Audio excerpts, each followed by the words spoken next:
Welcome to our KPC Daily Devotional. For the next few weeks, we're going to be reading C.S. Lewis's Screwtape Letters. But first, let me tell you a little bit more about it. The Screwtape Letters is one of C.S. Lewis's most spiritual and whimsical works.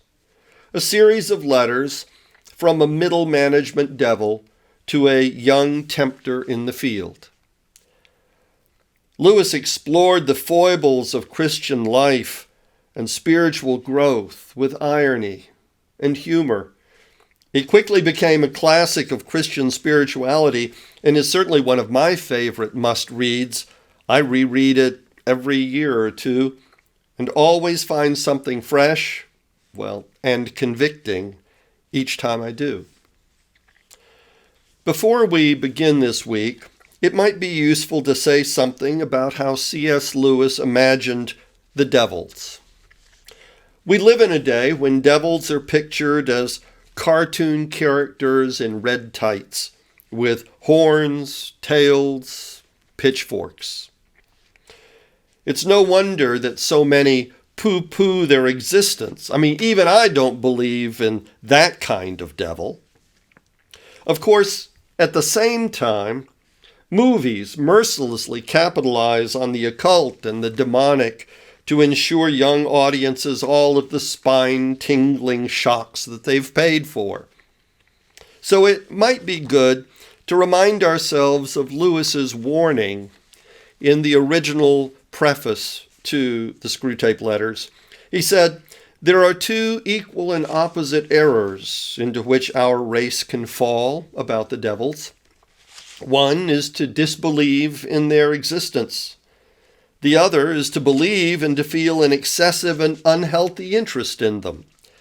They themselves are equally pleased by both errors and hail a materialist or a magician with the same delight." Unquote.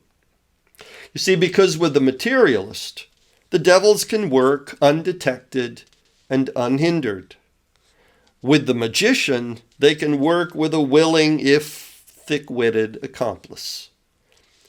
But both of them the devils have in their pocket, and that is all that counts to them.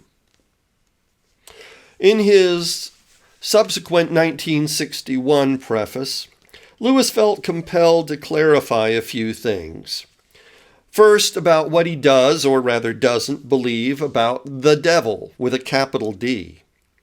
If by, he said, the devil you mean a power opposite to God and, like God, self-existent from all eternity, the answer is certainly no.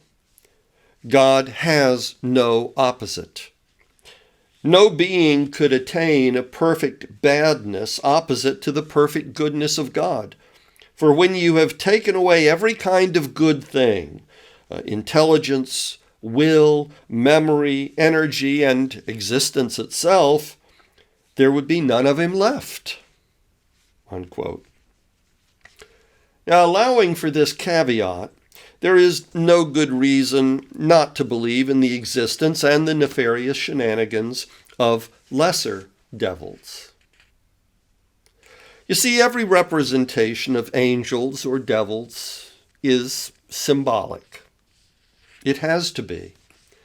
Artists' renderings cannot capture incorporeal spirit beings, so they've always been pictured like humans, but with distinguishing marks, so the observer will know they are not supposed to just be men. Things like birds or bats' wings, halos or horns. Those two are just positive or negative symbols for holiness or unholiness, for swiftness of thought and presence. If the classical depictions of devils beggar belief, the 20th century provided us a whole new palette with which to paint.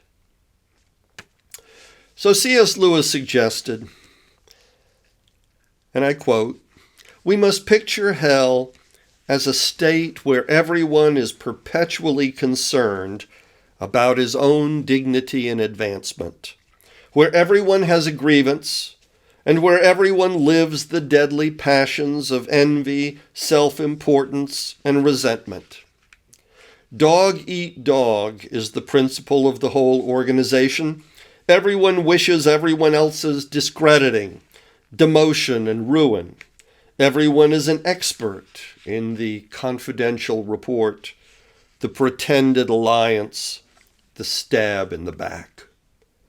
Over all this, their good manners, their expressions of grave respect, their tributes to one another's invaluable services form a thin crust.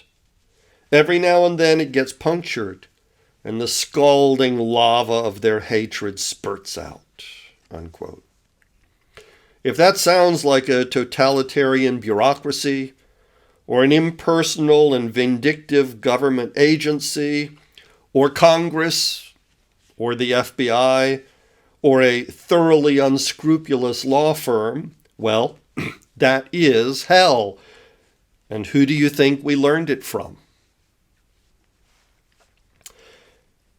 If this is a dark and foreboding image of the insidious whisperings of devils over our shoulders, well, you get the idea. The Bible warns us that your adversary, the devil, prowls like a roaring lion, seeking whom he may to devour. So clearly we must remain alert and steadfast. We have resources and powers at our disposal beyond what even the devil can dream.